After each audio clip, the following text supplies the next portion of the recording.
চলুন জানা যাক মহারাষ্ট্রে কৈলাসনাথ মন্দিরের ব্যাপারে। এই মন্দিরটি কিভাবে তৈরি করা হয়েছিল।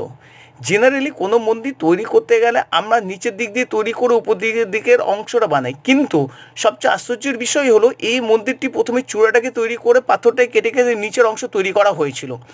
অ্যাকচুয়াল এইটা ছিল একটা পর্বতের উপরের অংশ কেটে, অর্থাৎ চূড়ার অংশ কেটে নিচে নিচে এইটা বানানো হয়।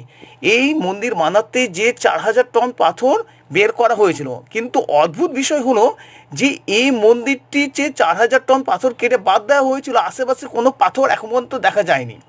আরও সবচেয়ে বড় বিষয় হলো এই মন্দিরটা কতদিনে পুরনো, এখন পর্যন্ত বৈজ্ঞানিকরা কোনো তা খুঁজে পায়নি যে এটা কত বছরের পুরনো।